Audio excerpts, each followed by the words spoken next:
Bonjour mesdames et messieurs et bienvenue à ce web journal du vendredi 27 février 2015. Pour débuter, mon collègue Johan Corlé-Savard a fait le tour pour nous des unes des principaux journaux. Bonjour Johan. Bonjour Camille. Il a été principalement question de la démission du ministre Yves Bolduc. Oui, c'était la grosse nouvelle traitée par tous les quotidiens aujourd'hui. Donc, Yves Bolduc qui quitte la vie politique pour retourner à la pratique de la médecine, mais dans la controverse. En fait, il a accepté sa prime d'indemnité de plus de 150 000 après seulement un an comme ministre. C'est François Blais qui sera le nouveau ministre de l'Éducation, du loisir et du sport, en plus de devenir ministre de l'Enseignement supérieur, de la Recherche et des Sciences. Sam Hamad obtient quant à lui les deux anciens ministères de M. Blais, soit l'Emploi et la Solidarité. Et c'est Sébastien Proulx qui sera le prochain candidat libéral dans Jean Talon. Et dans le quotidien, l'ouverture de la pêche à la Wananiche se fera une semaine plus tôt? Oui, en fait, Louis Tremblay nous apprend que le ministère de la Forêt, de la Faune et des Parcs a accepté le début hâtif de la saison de pêche au Wananiche, au lac Saint-Jean. Les pêcheurs pourront donc mettre leur chaloupe à l'eau une semaine plus tôt. Toutefois, le reste du calendrier de pêche reste inchangé. Et il souligne aussi aux pêcheurs sportifs qui devront faire preuve de cohabitation envers la Première Nation de Mastoyache, eux qui vont normalement partager les eaux lors de la fonte des glaces. Et du côté de la presse, on en apprend davantage sur les 6 Québécois qui se trouvent en Syrie. Oui, en fait, dans un texte de Vincent Larouche en collaboration avec Daniel Renaud, il nous raconte l'histoire de Shena Senoussi, une jeune femme de 18 ans qui était dans le groupe des 6 Québécois à partir vers la Syrie. En fait, elle aurait contacté sa famille rendue en Turquie et pour lui annoncer son départ vers la Syrie. Les parents ont immédiatement contacté la GRC pour la faire revenir, mais sans succès. Selon les recherches effectuées par les journalistes de la presse, l'adolescente était des plus normales, sportive, engagée dans son milieu et bonne élève, mais elle avait plusieurs dénonciations à faire en fait vers l'acceptation des musulmans au Québec. Et dans le devoir, une juge de la Cour du Québec refuse un témoignage en raison d'un hijab. Oui, en fait, le journaliste Philippe Orfali nous apprend que une juge de la Cour suprême a refusé un témoignage d'une femme à cause qu'elle portait un hijab. Raina El Aloul s'est présentée au palais de justice pour une affaire des plus anodines, mais la juge Eliana Marengo a refusé de l'entendre à cause qu'elle portait un hijab qu'elle comparait à des lunettes de soleil. Et selon un article, un règlement de la Cour du Québec, elle précise que toute personne doit être vêtue convenablement pour être devant les tribunaux et soulignait que le hijab était inapproprié. Et finalement, rapidement, dans le Journal du Québec, on a du nouveau dans le dossier de Marc Thibault. Oui, Serge Lemelin nous donne du nouveau dans le dossier de Marc Thibault. En fait, le juge a demandé 1 mois pour la réflexion de la peine qui devrait varier entre 15 et 18 mois et 6 mois selon les demandes de chacun des côtés. Entre-temps, le concierge restera derrière les barreaux. Merci beaucoup, Johan. Ça fait plaisir. Et on vient tout juste d'apprendre que le sergent Danny Harvey de la Sûreté municipale de Saguenay est suspendu avec solde pour voie de fait sur un mineur. Il comparaîtra le 3 mars au palais de justice de Saguenay. Soulagement ce matin pour Logement Trade alors que le gouvernement québécois a retiré la date butoir du 1er mars liée à la subvention de 1,3 million promise à l'organisme. Pour la coordonnatrice Sonia Côté, cette nouvelle assure la survie du projet de construction d'un nouvel immeuble locatif. L'organisme et l'administration municipale se remettent maintenant à la recherche d'un terrain pour la construction. Il pourrait toutefois se trouver ailleurs que dans l'arrondissement Jonquière.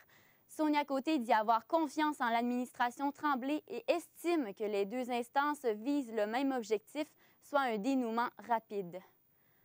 Une vague de protestations contre les mesures d'austérité du gouvernement Couillard a frappé le Québec tout au long de la dernière semaine.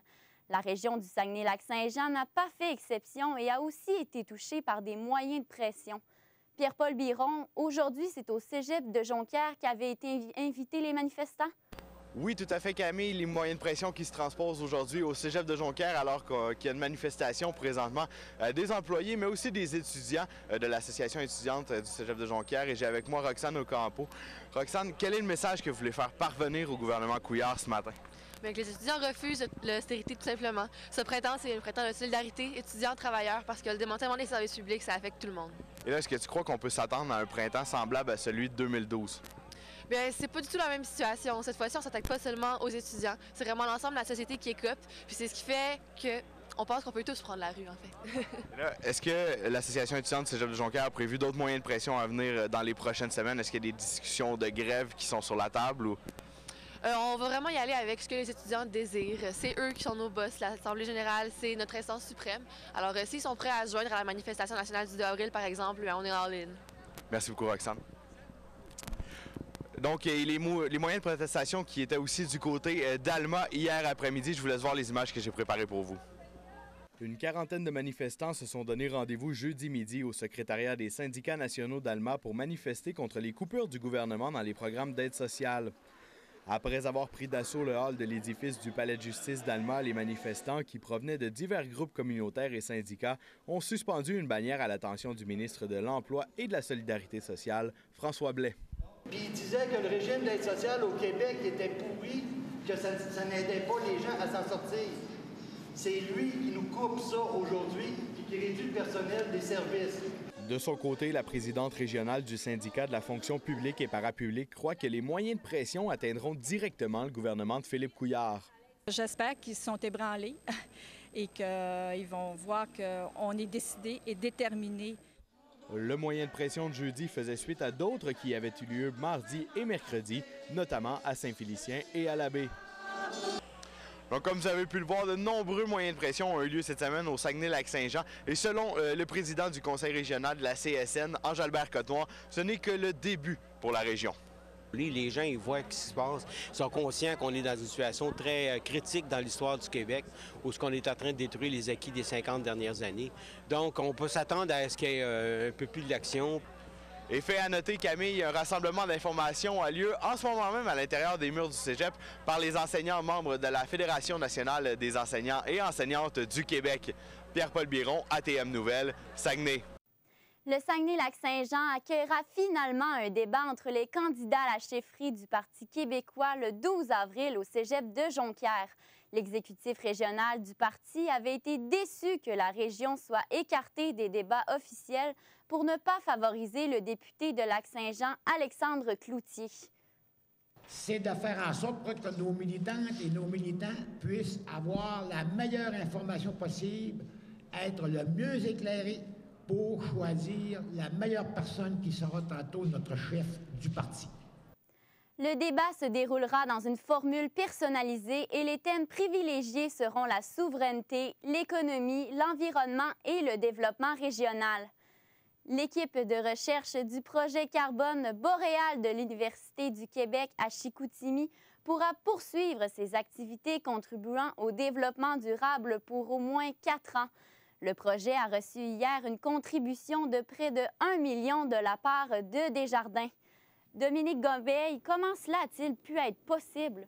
Cela s'est fait de manière plutôt originale, Camille. Du 1er mai au 31 décembre 2014, pour chaque personne qui s'inscrivait au relevé virtuel, Desjardins a remis 5 $ au Fonds de développement de l'UQAC.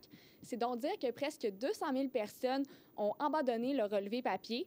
Les représentants du mouvement Desjardins présents hier étaient très surpris par l'ampleur du succès de la campagne.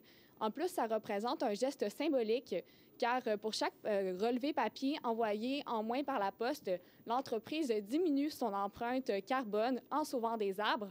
Et je rappelle que le projet Carbone Boréal étudie justement les bénéfices qu'un arbre peut apporter sans être abattu pour l'industrie forestière. Et qu'est-ce que cet argent va apporter aux chercheurs? En plus de sécuriser les scientifiques qu'ils ont besoin de savoir que leur projet va être soutenu à long terme, il y a du reboisement qui sera fait. Selon les études, les arbres plantés vont permettre de retenir dans les 70 prochaines années 28 000 tonnes de gaz carbonique. Alors, c'est l'équivalent des émissions produites par 5 000 voitures dans une année. Et qu'en pense le directeur de la chaire Éco-Conseil de l'UQAC qui supervise le projet? Le professeur Claude Villeneuve espère que ça va inciter d'autres entreprises à diminuer leur empreinte écologique. Il pense aussi que la région a pris du retard en développement durable et qu'on doit intégrer l'arbre dans cette conception. Merci, Denis. Pendant ça, les arbres ont été considérés uniquement comme des ressources qui rentraient dans l'économie, Un arbre debout, ça n'avait pas de valeur. C'est un 2x4, ça avait de la valeur. Aujourd'hui, on est rendu dans un monde beaucoup plus complexe où le rôle de l'arbre va devenir déterminant. La contribution de Desjardins illustre un principe enseigné aux étudiants en écologie, soit que chaque geste individuel peut avoir beaucoup de force dans un groupe. Merci, Dominique. Et du côté des arts, la chanteuse Isabelle Boulay présentera son tout nouveau spectacle ce soir à 20h au Théâtre municipal de la Baie. Elle rendra hommage au chanteur français Serge Reggiani en y interprétant ses plus grands succès. À Jonquière, demain soir, au Café-Théâtre Côté-Court, ce sera au tour de la chanteuse Marie-Pierre Arthur d'y faire découvrir son nouvel album « Si l'aurore ». Et au sport maintenant, les Saguenayens de Chicoutimi ont subi un 4e revers de suite en s'inclinant 6-3 contre les Mooseheads d'Halifax hier soir devant un peu plus de 1800 spectateurs au centre Georges Vézina. Dans la défaite, le défenseur des Bleus, Anthony Gingras, disputait son 200e match dans la Ligue junior majeure du Québec. L'entraîneur-chef Yannick Jean n'y a pas été avec le dos de la cuillère après la rencontre. Le reportage de Maxime Auger. Il fait 30 dehors. Il fait 30 degrés dehors l'été. Tu pars de la maison le matin. Tu laisses la livre de beurre sur la table traîner. Tu reviens le soir. Et le couteau, là, il passe à travers rapidement la livre de beurre. C'est notre club à soir. L'entraîneur des Saguenayens avait peu de mots pour décrire la contre-performance de ses joueurs, eux qui n'ont pas été en mesure de prendre le contrôle du match face aux Mooseheads d'Halifax. Ces derniers ont été en mesure d'instaurer le rythme de la rencontre dès les premiers instants du match. C'était une équipe qui est 9 points avant nous autres au classement. On aurait dit que c'était un club qui est 40 points avant nous autres au classement à soir. Mais tu sais, c'est vraiment le vouloir. Yannick Jean a pointé du doigt ses défenseurs après la rencontre, mentionnant qu'il s'agissait du pire match de la saison depuis qu'il est à la barre de l'équipe. Le gardien de but des Saguenayens, Julio Bellia, a été laissé à lui-même, tentant de garder son équipe dans le match, mais les gros canons d'Halifax ont fait la différence. On a regardé Ehlers, Meyer fait la pluie, le beau temps tout le match. On a joué un de nos pires matchs. C'est un des pires matchs de notre groupe de défenseurs cette saison. Mais tu sais, il y a 3 joueurs qui ont été bons, c'est notre 4e ligne, c'est tout. Le meilleur pointeur des Mooseheads, Nicolas Sillers, en a profité pour marquer son 29e but de la saison et récolter la 3e étoile de la rencontre. Pour sa part, Tino Meyer a hérité de la première étoile en marquant ses 38e et 39e buts de la campagne. Malgré la défaite, les Saguenayens conservent leur avance de 3 points au classement général sur Gatineau et Drummondville au 15e rang et avant-dernière place donnant accès aux séries éliminatoires. Le prochain match des Bleus aura lieu ici au centre Georges Vézina samedi face aux Screaming Eagles du Cap-Breton. Maxime Auger, ATM Nouvelles, Saguenay. Les représentants du Saguenay-Lac-Saint-Jean ont pris la route ce matin vers Drummondville en vue de la 50e finale des Jeux du Québec. 80 athlètes et 24 accompagnateurs sont montés à bord de l'autobus pour le premier bloc de la compétition. C'est le fondeur Pascal Côté qui sera le porte-drapeau lors de la cérémonie d'ouverture qui se déroulera à 19h au centre Marcel Dionne. Un piquetage symbolique a été organisé par le syndicat du personnel enseignant du cégep de Jonquière ce matin pour dénoncer les coupes du gouvernement Couillard dans le milieu collégial. L'activité a eu lieu dans le cadre de la semaine d'action contre l'austérité au Québec. Les organismes communautaires, les syndicats et les associations étudiantes du Saguenay-Lac-Saint-Jean ont pris part aux événements. Pour nous en parler, Samuel Desbiens a rencontré le président du syndicat, Marc Boucher. Bonjour, M. Boucher. Bonjour, M. Desbiens. Ce matin, il y a eu une manifestation devant le cégep de Jonquière. Est-ce que vous êtes fier de la participation autant des étudiants que des enseignants? Bien, je suis très content de la participation de l'ensemble des employés, parce qu'il faut comprendre que c'était aussi avec le syndicat du personnel de soutien, aussi le syndicat des professionnels. On a eu plusieurs cadres qui sont venus, ainsi que l'ADA. Donc, c'était une bonne participation de l'ensemble des travailleurs du Collège de Jonquière, puis des étudiants. Bien entendu, on est très content d'avoir reçu aussi de la visite parce qu'il y avait d'autres syndicats qui sont venus. Je pense au F3S, entre autres, qui sont venus, plusieurs syndicats. Il y avait une dizaine de personnes de d'autres syndicats qui sont venus appuyer notre sortie. Donc, pour nous, c'était une très bonne sortie, surtout qu'il faisait moins 30. C'était pas chaud, mais il y avait beaucoup de monde, ça chantait et on était là pour protéger notre cégep. Et qu'est-ce que vous revendiquez exactement dans vos actions à l'endroit du gouvernement de Philippe Couillard? Ce qu'on veut revendiquer, c'est la lutte contre l'austérité. Pour nous, avoir des services publics forts, c'est essentiel. Parce que ce que l'on veut, au fond, c'est protéger l'accessibilité à tout le monde de la santé, de l'éducation, des services sociaux. Autrement dit, c'est qu'on ne veut pas que ce soit tarifé. On veut que ces services-là, qui sont essentiels pour tout le monde, on ne sait jamais quand est-ce qu'on va être malade, hein, mais on veut être capable de se faire soigner à ce moment-là. On veut que le gouvernement aille chercher l'argent qu'il faut pour répondre à ses besoins, des besoins essentiels à la population. Donc, ce qu'on demande, c'est que le gouvernement aille chercher non seulement des modifications aux dépenses, moi j'appelle plutôt ça de l'investissement, mais aussi dans les revenus. Et ça passe par la fiscalité. C'est-à-dire, depuis 10-15 ans, le gouvernement n'a pas cessé de faire des cadeaux aux hauts salariés qui gagnent de très hauts salaires et aux compagnies. Donc, ils ont baissé tranquillement la fiscalité, ce qui fait qu'on dit aujourd'hui, il manque de l'argent. Quand tu regardes le document 10 milliards de solutions écrit par la coalition Main Rouge, on s'aperçoit qu'il y a des petites mesures, comme par exemple travailler à éviter l'évasion fiscale. Tu sais, ceux qui ont beaucoup d'argent, là, puis qui vont mettre ça dans une banque aux Bahamas, là, sans nous le dire, bien, on pourrait sauver facilement jusqu'à 700 millions par année. Mais est-ce que... Malheureusement, Couillard n'en parle que très peu. Je ne comprends pas pourquoi. Là. Et justement, le ministre de l'Éducation, Yves Bolduc, a annoncé sa démission hier. Êtes-vous soulagé par ce départ-là? Bon, écoutez, moi, humainement, c'est sûr que je sympathise avec lui parce que ça ne doit pas être facile pour lui et sa famille. Là. Je sais que les dernières semaines étaient difficiles, on le sait, mais ça fait partie d'une longue saga. On s'attendait que ça puisse arriver. Il y a eu plusieurs événements. Est-ce qu'on est heureux? Malheureux? Bien, écoute, on a encore le même gouvernement. Ce gouvernement qui démontre depuis le début qu'il est sourd, qu'il n'écoute pas la population, qu'il n'est pas capable d'entamer des discussions avec les différents intervenants. Alors pour nous, un ministre ou un autre, si le gouvernement conserve sa façon de gouverner, bien, on est aussi inquiet. Mais quelles sont vos attentes à l'endroit de François Blais qui devrait justement succéder à Yves Bolduc? Bien, on espère qu'il sera un bon pédagogue et qu'il sera capable de faire comprendre au gouvernement que les services publics en éducation sont essentiels pour avoir une vie économique forte pour l'avenir du Québec. Mais quand je parle de l'éducation, pour moi, ça ne s'arrête pas là. Il faut penser aussi à la santé. Espérons qu'il sera suffisamment fort, dis-je, pour convaincre le gouvernement qu'il faut reculer sur cette idée de n'avoir que la coupure dans les dépenses, mais revoir aussi l'augmentation des revenus du gouvernement qui devrait passer par la fiscalité, comme je te le disais tout à l'heure. Et craignez-vous le nouveau budget qui va être déposé sous peu?